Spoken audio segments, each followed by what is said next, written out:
Telangana CM Revanth Reddy మంత్రులు ఢిల్లీ పర్యటన కొనసాగుతోంది. టీపీసీసీ అధ్యక్షుడి నియామకంపై అభిప్రాయ సేకరణ పూర్తయింది. ఇక తెలంగాణ కేబినెట్ విస్తరణపై చర్చించనున్నారు. ఇందుకోసం మరోసారి అధిష్టానం పెద్దలతో భేటీ కానున్నారు CM Revanth Reddy, deputy CM Bhatti Vikramarka. ఈ నెలాఖరులోగా తెలంగాణ కేబినెట్ విస్తరణ జరగనుంది. నలుగురిని మంత్రివర్గంలోకి తీసుకునే అవకాశం ఉంది.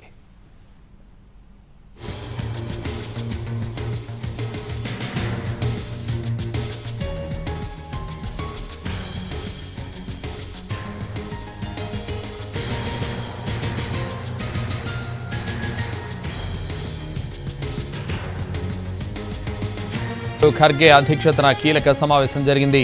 గంటన్నర పాటు సాగిన ఈ సమావేశంలో Sonia Gandhi, Rahul Gandhi, Telangana CM Revanth Reddy, deputy CM Bhatti Vikramarka, మంత్రి ఉత్తమ్, దీపాదాస్ మున్షి పాల్గొన్నారు. టీపీసీసీ అభ్యర్థిపై చర్చించారు. అభ్యర్థి ఎవరనే దానిపై ఏకాభిప్రాయం కుదిరినట్టు తెలుస్తోంది.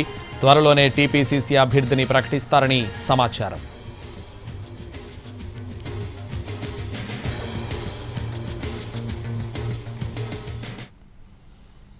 తెలంగాణ సీఎం రేవంత్ రెడ్డి మంత్రులు ఢిల్లీ పర్యటన కొనసాగుతోంది. టీపీసీసీ అధ్యక్షుడి నియామకంపై అభిప్రాయ సేకరణ పూర్తయింది. ఇక తెలంగాణ కేబినెట్ విస్తరణపై చర్చించనున్నారు. ఇందుకోసం మరోసారి అధిష్టానం పెద్దలతో భేటీ కానున్నారు CM Revanth Reddy, deputy CM Bhatti Vikramarka. ఈ నెలాఖరులోగా తెలంగాణ కేబినెట్ విస్తరణ జరగనుంది.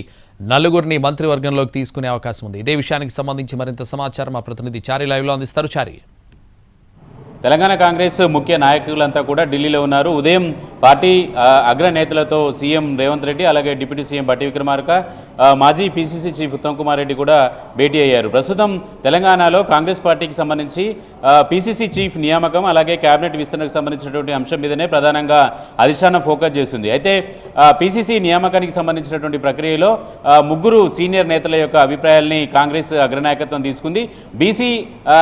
బీసీ నాయకుడికి పీసీసీ చీఫ్ ఇవ్వాలనేటువంటి ఆలోచన వచ్చినట్టు తెలుస్తుంది. అయితే అధిష్టానం ఆలోచన ఏంటి అనే దానికి సంబంధించినటువంటి విషయంలో ఇంకా స్పష్టత రాలేదు. మరోసారి పార్టీ పెద్దలతో CM Revanth Reddy, deputy CM Bhatti Vikramarka, Uttam Kumar Reddy మరోసారి భేటీ అయ్యేటువంటి అవకాశం అయితే కనబడుతుంది. ప్రస్తుతం ఇప్పటి వరకు ఉన్నటువంటి సమాచారం ప్రకారం బీసీ సామాజిక వర్గానికి గనక పీసీసీ చీఫ్ని ఇవ్వాలనేటువంటి ఒత్తిడి పెరిగినటువంటి నేపథ్యంలో బీసీలకు ఇచ్చే పరిస్థితి వస్తే ప్రస్తుతం పీసీసీ వర్కింగ్ ప్రెసిడెంట్గా ఉన్నటువంటి మహేష్ గౌడ్ పేరు, అలాగే ప్రచార కమిటీ చైర్మన్గా ఉన్నటువంటి మధు యాష్కి గౌడ్ పేరు కూడా ప్రధానంగా వినిపిస్తున్నాయి. అయితే పార్టీలో ఉన్నటువంటి సీనియర్ నాయకులంతా కూడా మహేష్ గౌడ్కి కొంత సానుకూలంగా ఉన్నటువంటి పరిస్థితి అయితే కనబడుతుంది. ఎందుకంటే అతను మహేష్ గౌడ్ పార్టీ ఎన్ఎస్యుఐ నుంచి పార్టీ లైన్లో పనిచేస్తూ వస్తున్నారు. చాలా కాలంగా పార్టీని నమ్ముకొని ఉన్నటువంటి వ్యక్తి కాబట్టి ఇటీవలనే తనకు ఎమ్మెల్సీ సీటు కూడా ఖరారు చేసింది. అయితే ప్రస్తుతం పీసీసీ చీఫ్ పదవిని కూడా అతనికే ఇచ్చే ఆలోచన మీద అధిష్టానంలో చర్చలు అయితే జరుగుతున్నాయి. పార్టీ ముఖ్య నాయకులతో పాటు అటు ప్రభుత్వంలో ఉన్నటువంటి వాళ్ళకి, ఇటు పార్టీ సీనియర్ నాయకులకి కూడా మంచి సైద్యం ఉంది అనేటువంటి అభిప్రాయం మహేష్ గౌడ్ మీద ఉంది. అలాగే మధు యాష్కి గౌడ్కు సంబంధించినటువంటి పేరు మీద కూడా అధిష్టానం కొంత చర్చ జరిగింది.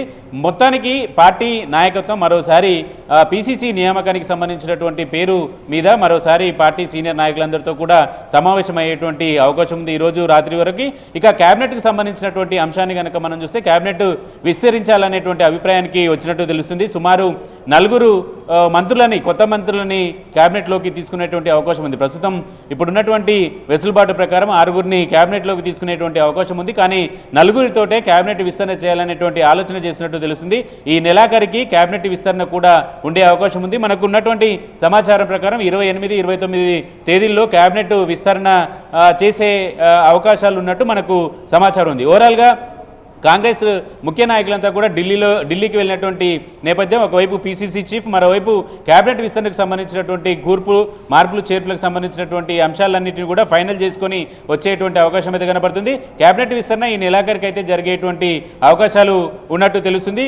దీని మీద ఇప్పటి వరకు అధికారికంగా సమాచారం లేదు. కానీ ప్రస్తుతానికి నాయకత్వంతో సంప్రదింపుల సందర్భంగా మనకు ఉన్నటువంటి విశ్వసనీయ సమాచారం ప్రకారం కేబినెట్ విస్తరణ వైపు మొగ్గు చూపుతున్నట్టు తెలుస్తుంది. ఇక పిసిసి చీఫ్ నియామకంపై పూర్తి స్థాయిలో అభిప్రాయ సేకరణ జరిగింది. ఇక అధిష్టానం అధిష్టానం అధికారికంగా ప్రకటించడమే మిగిలింది కాబట్టి బీసీ నాయకుడికే అవకాశం కల్పించాలనేటువంటి ఆలోచనతో కూడా కాంగ్రెస్ నాయకత్వం ఉంది. ఒకవైపు ఎస్సీలకు కూడా అవకాశము ఇవ్వాలనేటువంటి సూచన కూడా కాంగ్రెస్ తెలంగాణ నాయకత్వంలో కొంతమంది నాయకులు సూచించినట్టు తెలుస్తుంది. ఓవరాల్గా అధిష్టానం మనసులో ఏముంది అనే దానికి సంబంధించినటువంటి అంశాలు ఎలా ఉన్నా పార్టీ ముఖ్య నాయకులంతా కూడా బీసీ నాయకుడు మహేష్ గౌడ్ వైపు కొంత సానుకూల దృక్పథం కనిపించినట్టు తెలుస్తుంది. మరోవైపు తెలంగాణ కాంగ్రెస్ నాయకులతో అధిష్టానం మరోసారి కూడా భేటీ అయ్యేటువంటి అవకాశం అయితే కనబడుతుంది.